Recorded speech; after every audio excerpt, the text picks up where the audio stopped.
une frappe israélienne sur un poste frontière libanais. En réponse à des tirs de roquettes du Hezbollah diffusés dans ces images de propagande. Après l'attaque du Hamas depuis Gaza, les yeux et les craintes de l'État hébreu sont rivés vers la frontière libanaise. Dans des moments comme le moment où les émotions sont extrêmement sollicitées en voyant ce qui se passe à Gaza, le Hezbollah peut probablement bénéficier ou profiter d'un soutien d'une partie de l'opinion publique arabe, au-delà de la frontière libanaise. Autre rassemblement au Liban, où le Hezbollah appelle à observer une journée de colère. Au Maroc, à Rabat, plusieurs centaines de personnes s'étaient donné rendez-vous pour dénoncer la violence que subissent les civils dans la bande de Gaza. On peut s'attendre également, si jamais il y a un grand conflit côté libanais, que Hezbollah utilise ses bases militaires en Syrie. Au pied du mont Hermon, le calme règne dans le kibboutz Dan. Le gouvernement a demandé aux habitants d'évacuer pour éviter que les massacres du Sud ne se répètent ici. Je pense que plusieurs acteurs occidentaux préfèrent également, en leur soutien aveugle à Israël, dans le cas de l'affrontement avec les Palestiniens à Gaza, que ça reste localisé là-bas, plutôt que d'avoir un conflit qui se régionalise. En cas d'invasion de Gaza, tous redoutent ici l'entrée en guerre du Hezbollah, et avec elle, le risque d'un embrasement régional. Le Hezbollah pourrait compter jusqu'à 50 000 combattants endoctrinés, prêts à mourir en martyrs. Chez beaucoup de Libanais, y compris des Libanais et des Libanaises opposés à Hezbollah, il y a une très grande solidarité avec les Palestiniens, mais peut-être pas une solidarité qui justifierait, pour eux au moins, un deuxième front ou une guerre totale ou générale avec les Israéliens.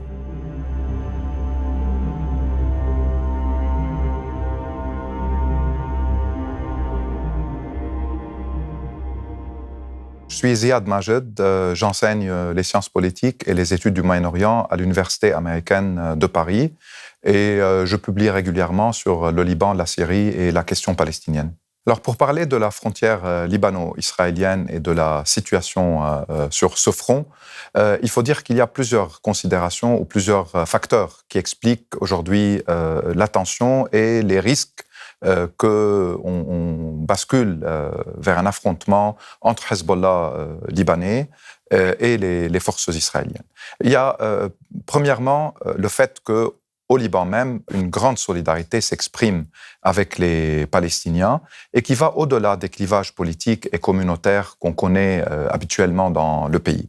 Puis, il y a une présence de réfugiés palestiniens au Liban, qui est une présence très importante depuis 1949. Il y a 12 camps de réfugiés palestiniens avec une population à peu près de 300 à 350 000 réfugiés qui vivent dans des conditions extrêmement difficiles. Puis, il y a troisièmement l'alliance organique entre Hezbollah et l'Iran et entre Hezbollah et le Hamas, qui fait que pour Hezbollah et les Iraniens, l'analyse de ce qui se passe à Gaza va dicter une intervention militaire de grande ampleur ou un échange de tirs comme on voit aujourd'hui. Maintenant, à tout cela s'ajoute aussi le fait qu'au Liban même, il n'y a pas une unanimité par rapport à Hezbollah et à son implication dans ce conflit. Il y a une partie des Libanais qui est très opposée à Hezbollah politiquement et idéologiquement, qui est très opposée à son alliance avec l'Iran, ce qui crée également des possibilités, si vous voulez, de conflictualité interne ou de tension interne. Et tout cela pèse donc sur les possibilités ou sur les risques d'un embrasement général.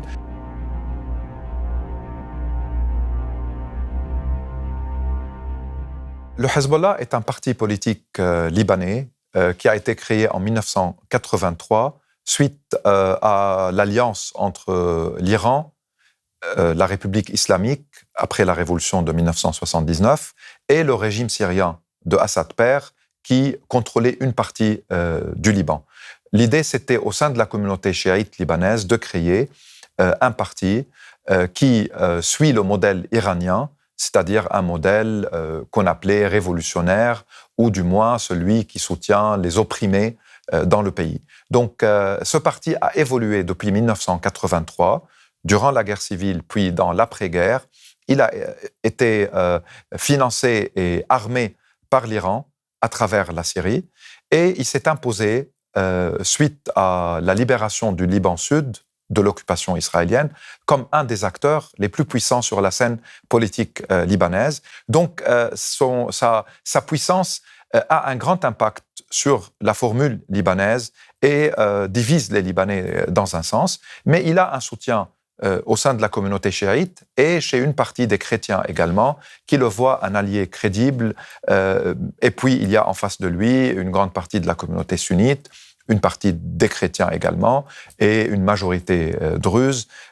Mais dans des moments comme le moment où les émotions sont extrêmement sollicitées en voyant ce qui se passe à Gaza, il peut probablement bénéficier ou profiter d'un soutien d'une partie de l'opinion publique arabe, au-delà de la frontière libanaise, considérant que c'est un acteur décisif dans le conflit avec Israël. Mais il reste un acteur politique et non pas, il n'est pas l'État. Et donc aujourd'hui, ça c'est aussi un autre malaise chez les Libanais, c'est que le Hezbollah détient ce droit de dicter la guerre ou la paix, a aujourd'hui des armes qui ne sont pas sous le contrôle de l'armée. Depuis la dernière guerre avec Israël en 2006, le Hezbollah a vu ses capacités militaires décuplées. Leurs combattants se sont considérablement endurcis, de par le rôle majeur qu'ils ont joué dans la guerre civile en Syrie. Donc certains Libanais s'opposent à cela, d'autres considèrent qu'il a été efficace dans le temps, donc il faut qu'il préserve ses armes pour protéger le Liban. Et c'est un débat ouvert qui n'a jamais été tranché. Et donc le souvenir de 2006, avec tous les dégâts, avec tous les débats qui ont suivi, reste présent aujourd'hui. Et certainement, une grande partie de la population libanaise veut éviter le pire. Madame, monsieur, bonsoir. Au 12e jour de la guerre du Liban, les affrontements entre Israël et le Hezbollah ont causé la mort de 361 personnes, dont 318 civils au Liban. En Israël, les roquettes du Hezbollah ont tué 37 personnes, dont 17 civils.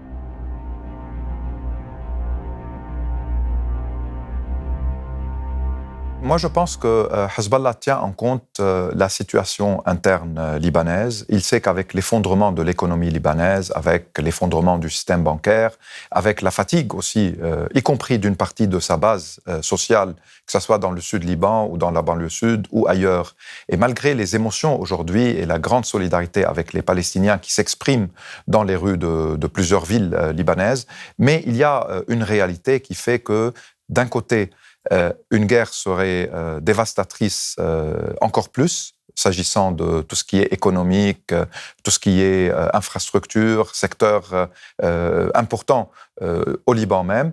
Et puis, il tient compte également du fait qu'une grande partie des Libanais ne souhaitent pas être en guerre. Encore une fois, après la guerre de 2006, après le traumatisme de cette guerre, et après 22 ans d'occupation israélienne, et puis toute la génération, ou il y a deux générations, disons, qui ont vécu même la guerre civile libanaise, de 75 à 91, avec des invasions syriennes, avec des invasions israéliennes, avec une régionalisation, puis presque une internationalisation du conflit.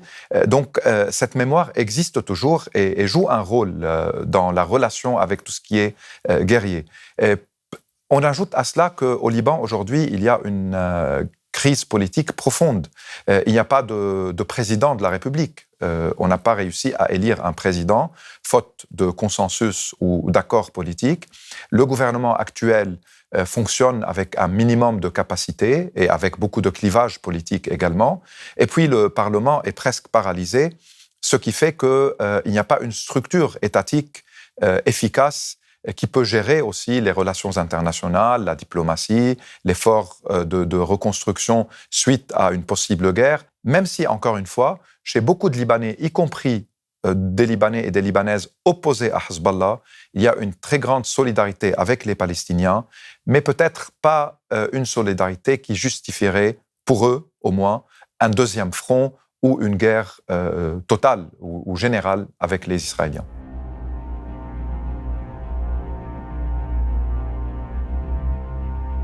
Il y a aussi ce que Hezbollah peut autoriser, entre guillemets, c'est que, et on l'a vu déjà à 2 reprises, on peut laisser des groupes militaires palestiniens traverser la frontière libanaise. Ce sont des groupes issus des réfugiés palestiniens au Liban, traverser la frontière ou essayer de la traverser et opérer contre l'armée israélienne. Ainsi, Hezbollah dit qu'il n'est pas directement responsable. Donc, le prétexte d'un affrontement entre Hezbollah et Israël n'est pas tout à fait là. Ce sont des groupes palestiniens qui essayent de soutenir les leurs bombardés à Gaza. Et on a vu à 2 reprises ces derniers temps des opérations menées par des groupes de commandos palestiniens à travers la frontière. Ça, c'est un scénario possible également. Et puis, il y a l'autre scénario, c'est que non, Hezbollah contrôle la situation afin de préserver un peu son agenda ou son mot à dire dans tous les développements sur le terrain. L'armée israélienne, pour le moment, préfère se concentrer sur la bande de Gaza, mettre sa puissance de feu et le gros de ses troupes autour de Gaza afin de peut-être envahir le nord du secteur, là où se place la ville de Gaza même, avec des camps de réfugiés là-bas, parce qu'il faut rappeler que 30 à 40% de la population de Gaza est formée de réfugiés palestiniens qui vivaient dans le temps, avant 48, avant 49, dans les territoires de la Palestine mandataire, comme on l'appelait, ou la Palestine ottomane, la Palestine historique. Donc, ils ont des réfugiés là-bas, et aujourd'hui, ils sont déplacés de nouveau vers le sud du secteur, en partie. Et donc, on peut s'attendre à des opérations militaires dans le nord de ce secteur. Ce qui fait qu'Israël préfère ne pas avoir un deuxième front afin d'éviter que ses troupes soient engagées dans des combats qui peuvent, disons, diminuer la pression sur Hamas et obliger les forces d'élite aussi d'être présentes dans le nord, vu la puissance de feu de Hezbollah et son expérience militaire. Donc, je ne vois pas pour le moment pourquoi les Israéliens seraient dans une logique d'ouvrir un deuxième front. Et même au niveau international, je pense que plusieurs acteurs occidentaux préfèrent également, en leur soutien aveugle à Israël, dans le cas de l'affrontement avec les Palestiniens à Gaza, que ça reste localisé là-bas, plutôt que d'avoir un conflit qui se régionalise et qui touche le Liban, voire plus, parce qu'on peut s'attendre également, si jamais il y a un grand conflit côté libanais, que Hezbollah utilise ses bases militaires en Syrie, puisqu'il a été là-bas sauver le régime Assad avec les Iraniens et les Russes. On peut s'attendre également à des missiles du côté syrien tirés par le Hezbollah ou autre, ce qui peut aussi, pour certains acteurs occidentaux, rendre la situation incontrôlable.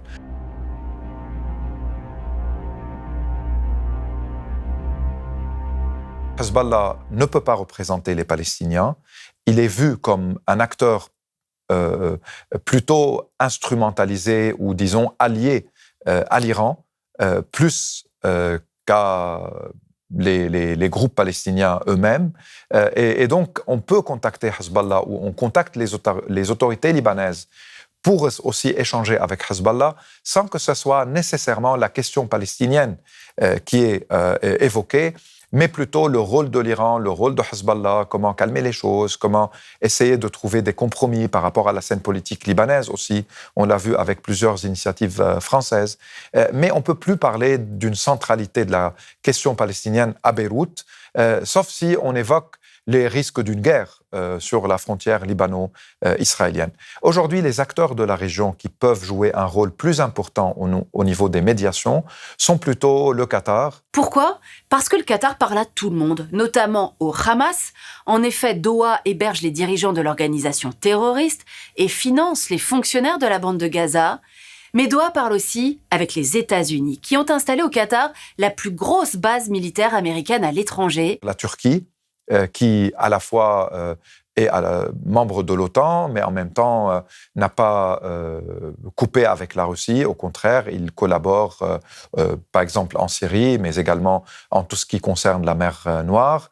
Le président turc a aussi des très bonnes relations avec les Qataris et donc indirectement avec les responsables politiques du Hamas qui se trouvent à Doha. Donc ça, c'est un deuxième acteur. Il y a l'Égypte, qui peut jouer un rôle, puisque c'est un pays qui a signé un accord de paix avec Israël depuis 1978 et la normalisation a commencé en 1979. En plus, c'est le voisin direct de la bande de Gaza et les Égyptiens sont sous pression pour ouvrir le passage de Rafah, non seulement pour faire entrer de l'aide humanitaire, ce qui serait très important et nécessaire, voire vital pour les civils palestiniens, mais pour permettre à des civils palestiniens de sortir de Gaza, ce que pour les Égyptiens et pour les Palestiniens eux-mêmes n'est pas quelque chose de tolérable politiquement, car la visée ou l'objectif israélien et américain de cela, c'est de vider la bande de Gaza d'une partie de sa population afin de modifier la démographie, sachant que ceux qui quittent, toutes les expériences nous l'ont montré, ceux qui quittent la Palestine ne pourront pas revenir parce que pour revenir, il faut un accord israélien. Et enfin, il y a l'Arabie saoudite qui était en processus de normalisation avec les Israéliens, qui est un allié historique des États-Unis, qui a opéré des ouvertures politiques envers l'Iran, la Chine, mais aussi la Russie, qui n'a pas de bon rapport avec le Hamas, mais qui peut jouer un rôle politique important en essayant de solliciter l'autorité palestinienne, même certains responsables du Hamas qui sont dans la branche politique pour essayer de trouver des compromis. Et tous ces acteurs essayent aujourd'hui de se considérer comme acteurs fiables, mais pour le moment, il n'y a pas de négociation. La preuve, un sommet arabe avec le président américain devait avoir lieu à Amman, en Jordanie. Le roi de jordanien a été obligé de l'annuler, obligé parce que son opinion publique est extrêmement révoltée par ce qui se passe. Il faut rappeler que 60% de la population jordanienne est d'origine palestinienne, et ça c'est un facteur très important en Jordanie même. Et même les Jordaniens qui ne sont pas d'origine palestinienne, ils sont très concernés par la question palestinienne qui est géographiquement à proximité, qui est historiquement très importante au sein de la société jordanienne. Je pense que cette question des sociétés civiles arabes comme dans le monde est très importante aujourd'hui, surtout qu'il y a une volonté des majorités des responsables politiques dans le monde, notamment occidental, et dans certains médias également, de refuser toute contextualisation de ce qui se passe. Comme si l'histoire de ce conflit a commencé le 7 octobre 2023 avec l'attaque du Hamas, et avec les horreurs qui ont eu lieu durant cette attaque, et en oubliant ou en occultant toute la question de l'occupation israélienne qui dure depuis au moins 1967 en Cisjordanie, à Jérusalem-Est, et même par rapport à la bande de Gaza, qui dans le droit international reste considéré un territoire occupé, puisque c'est un territoire assiégé et asphyxié par le siège depuis 2007, puisqu'il n'y a pas une souveraineté palestinienne ni sur le côté de la mer, ni sur le côté terrestre, ni dans les airs. Tout reste sous contrôle israélien. Et il y a eu une guerre déjà en 2008-2009, puis en 2014, en 2018, en 2021. Il y a eu, juste cette année, en 2023, plus de 200 civils palestiniens tués en Cisjordanie et à Gaza. Il y a eu dans les dernières années des centaines de Palestiniens tués ou blessés. La colonisation israélienne s'est poursuivie. Donc, ces questions-là d'absence de crédibilité aussi au niveau de la communauté internationale et de sa réaction par rapport à l'horreur qui se déroule à Gaza, le fait qu'on refuse d'appliquer les mêmes normes du droit international sur tous les côtés de ce conflit, le fait qu'on refuse que la CPI, la Cour pénale internationale, puisse agir d'une manière crédible en Palestine ou dans les territoires occupés, le fait que les États-Unis utilisent le veto dans le Conseil de sécurité et que la France, dans un premier vote, a voté même contre un cessez-le-feu avant de voter pour lors du deuxième vote avec le projet brésilien, ça montre qu'il y a un problème et les sociétés civiles réagissent à tout cela parce que dans les campus universitaires, parce que dans certains médias crédibles, parce que dans l'activisme qu'on a vu ces dernières années dans les milieux progressistes, il y a de plus en plus la présence de la question palestinienne comme une question de lutte contre une occupation coloniale, comme une question qui peut s'articuler avec les luttes antiracistes, avec les luttes d'émancipation, avec les luttes de progrès politique et sociétal, même si l'acteur militaire palestinien est le Hamas qui est islamiste, et même si beaucoup de personnes dans cette même société civile, qu'elle soit occidentale ou dans le monde arabe ou africaine ou en Amérique du Sud ou en Asie, ne sont pas des sympathisants ni du Hamas ni de son idéologie, mais ils pensent au peuple palestinien au-delà de l'idéologie du Hamas. Ils pensent à un peuple palestinien qui est sous occupation militaire et sous colonisation depuis de longues années, bien avant la naissance du Hamas même en 1987. Et dans les pays arabes, cela répond encore plus à un besoin de s'exprimer dans des pays où la grande majorité, si ce n'est pas la totalité des régimes, sont autoritaires ou des régimes de dictature, ne permettant pas à l'opinion publique de s'exprimer comme on le souhaite. La Palestine devient aussi un moyen de contester tout un ordre qui opprime les gens ordinaires, qui opprime les femmes et les hommes dans ces sociétés-là. Et même si on oublie le moment actuel et ses émotions et le fait que certains régimes laissent les gens s'exprimer par rapport à la Palestine, on peut, à travers la lecture des slogans, comprendre très bien qu'ils envoient aussi, ces gens-là, des messages à leur gouvernement, qui accusent leur gouvernement de ne rien faire, ni pour soutenir les Palestiniens, ni pour permettre une dignité humaine au sein des sociétés arabes elles-mêmes.